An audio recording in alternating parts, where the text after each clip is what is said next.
And Energy Minister Gwede Mantashe called on bids for South Africa's procurement of emergency power. It clearly said that preferred bidders are required to reach financial close by no later than July 2021. But Karpowership and their floating electricity stations have been thrown another lifeline, this time until the end of September, as it fights probes into shady business and environmental practices. Well, energy expert Hilton Trollope says this and other issues regarding the provision of electricity are all symptoms of the same disease. Hilton, why have Karpowership been given this extension? Annika, I don't have facts as to why they've been given the extension.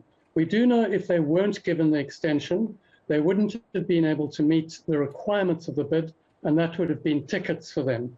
So what is clear is that from last year, when the initial extension was given for submission of the initial request for proposals, that was changed by a couple of months last year. It's changed again now. What's clear in all of this is that, firstly, that Minister Mantashe and his department are bending over backwards, both in the way they constructed the tender to favour Karpowerships, and that is a long story. But I can assure you, me and a number of independent experts have said that these, although the tender was run above board, although now that's too starting to be in question, the initial tender was constructed to favor these Karpowerships. So the bigger problem here is, you know, yesterday the Operation Vulindlela has arranged for the Department of Minerals, Resources and Energy to extend the threshold for renewable energy own generation wheeled over the grid to 100 megawatts. Anyway, that happened yesterday, and Operation Vulindlela gave a presentation on the 30th of July, and they said that we are facing an energy shortage of up to 8,000 megawatts.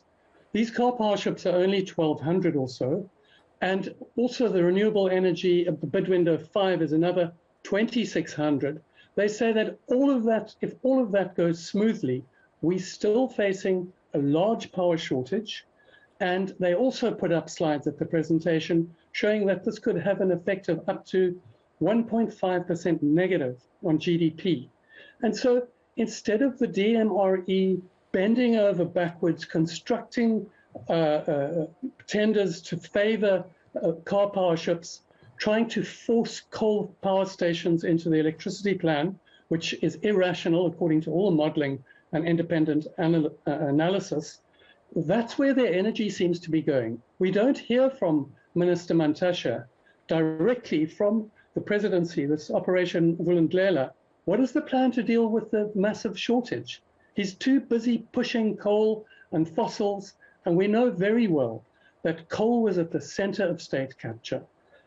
The oil and gas industry worldwide suffers from huge corruption because the nature of the coal and oil and gas industries is these concentrated sources of energy and mineral resources that open themselves to corruption. So one can't but question why, with this history of state capture, with this massive shortfall, knowing that we have to roll out a renewable energy program as fast as possible, why does Minister Mantashe sit in the meeting where Operation Vulindlela said there was the shortage and that we need the renewable energy, pushing nuclear and coal again?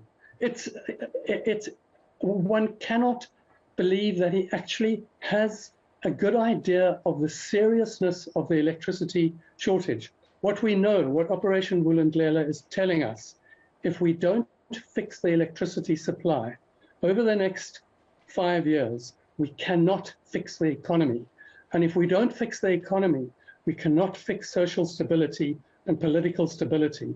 So I'm truly worried at the absolute silence from the Ministry of Energy and Minerals responding to Operation Vulindlela from the presidency, from David Masondo, the Deputy Finance Minister, about the seriousness of the shortfall, and they're messing around with programs like this car power, which probably in the end won't fly unless, I don't know what laws and regulations and things they'll have to bend to get it on.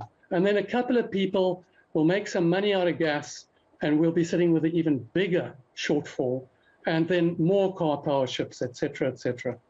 Well, Hilton, we need people like you to make sure that you speak up when you see red flags. And clearly, we need better oversight, because Cyril Ramaphosa promised us yesterday, never again. Well, that was energy expert Hilton Trollope. Still ahead.